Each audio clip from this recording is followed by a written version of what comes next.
Well, I expected to see more people at this meeting, but I thank Almighty God for the ones that are here. I would like to talk about some of the things that the young men was talking about, how to better the community. In bettering this community, it got to be done with peoples in the community. When you allocate money to the community, then somebody from the outside of the community determine where it's going to be spent for. That ain't helping the community. That's just controlling everything. That's a problem. Number two, you cannot treat the poor like you've been treating it. For instance, if you don't pay your bill, you got a late fee on there. The rich don't have such. Now the poor got to struggle hard to pay a bill. If not, you're going to add some more to it and you call yourself just and right? Something wrong with that. Need to be changed. As long as we let these little things like that add up against the poor, we know the system was based on the rich getting rich off the poor. And I can prove it. But I don't need to get into that now. But if we're going to help the community, make this thing livable for everybody, we got to even up the economics here. How in the world should you work all of your life and die broke while 1% of the world have all the wealth? What's wrong with this? And you ain't gonna do nothing with the rich if you haven't done nothing already. Because this the rule you live under, the golden rule. The one who has the gold makes the rule. You ain't put up nothing to stop that. Now what you should do for the rich, you should put a tax on how rich you get. Now that'll stop that. A mortal how rich you get. But no, nobody talk about that. But you can get as rich as you want, and the poor can get as poor as they want. And you say, equality. There's no equality in America, you know? And say, why are we upset? Why are we disturbed? We should be disturbed. The situation have been weighed against us from day one. You talk about the Jewish Holocaust. Oh, now you got to know, I go there. You know, I will go there. The Jewish Holocaust. The Jewish Holocaust is pennies compared to the transatlantic slave trade. See, you never did anything about that. You promised respiration, and what you give, hesitation. You never produced. And this is what I'm so disturbed about. And my people, they sit around full of fear, trying to love something that don't love them. So I'm out here to give my life to try to raise the dead from a state they've been rocked to sleep into. Brothers and sisters, I'm glad to meet you. I know you're not to meet me, but that's okay. We can work together. We're going to live together, or we will perish together.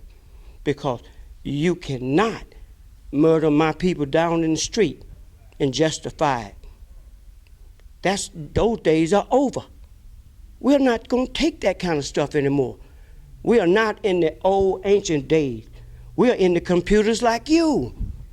We're in the computer age. We can Google it if we want to know. See? So we ain't in the dumb. People look at us as if you get a Trump in the office, that he gonna change things. He ain't gonna do nothing but bag it back up. I give a speech a year before he was elected, and I told you there would not be a Democrat in office. Did I not, Mr. Hagley? And it was not. That was predicted because I said that the devil worked on 6. And I was right. And he got in here now, and look at him. He's sitting up there, he raging like a bull, sitting up, just wanted a button to push, you know? Wrap up all this anxiety in America and across the world. Then I look at the book of Revelation, so I mix religion with everything, because it all mixed up.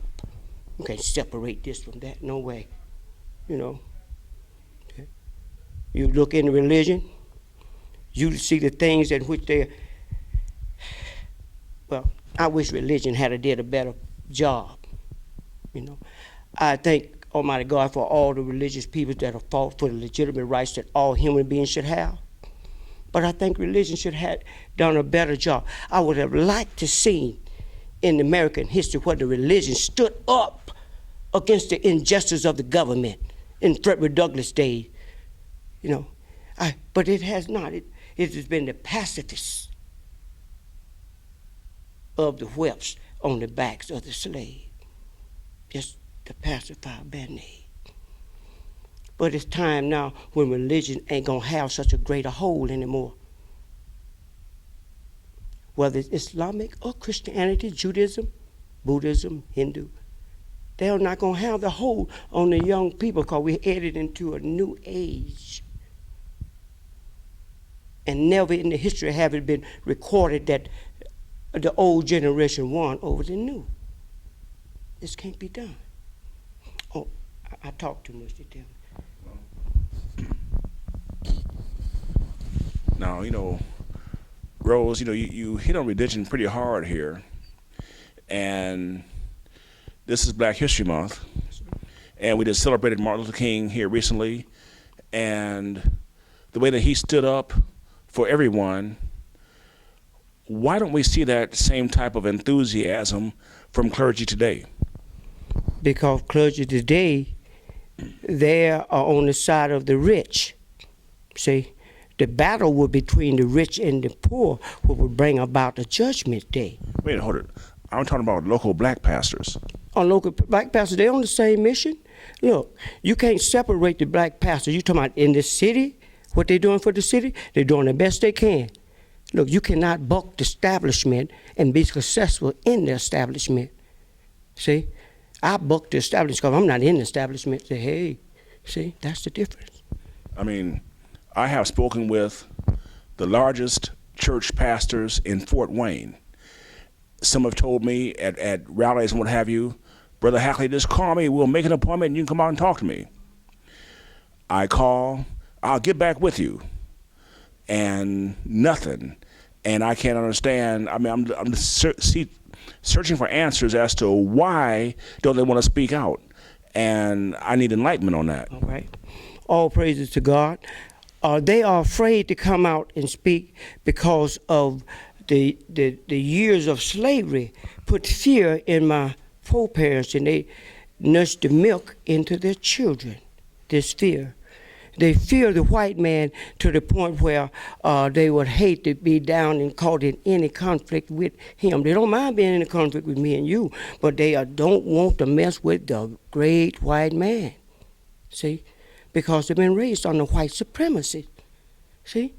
You got to understand, go back and study the history to see why they like that.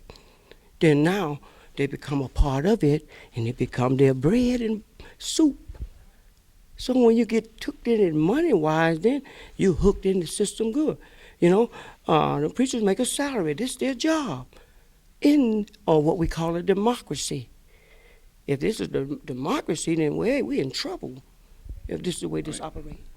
But, you know, and I'm not saying that all the pastors, because there are a lot of good pastors here in Fort Wayne, Sure. And I do have some friends, you know, who are pastors. Me too. But some of the guys who are new here in Fort Wayne, I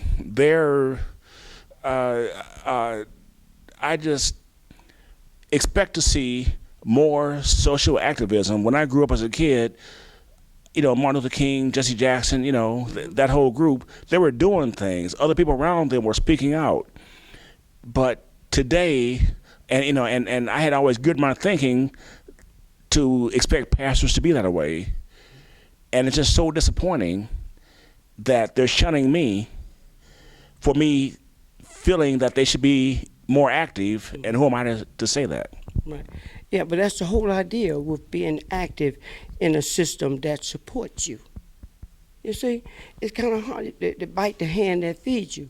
So I understand. I have sympathy for the pastors, and I wish they would wake up and come out of that state. But as long as it's pleasing, let me give you an example. Brother Douglas said this. He said the white slave master would never say that slavery was good. They would never say that. But behind closed doors, they'll say it's the best under the circumstance. So give you that little scenario to go with what we're at now. See, with the pastors here, they would not want to be out here like me. I'll be on the front row. They wouldn't be on the front row. No, they feel the oppression that will come down on them from the great big man, and that's what they fear.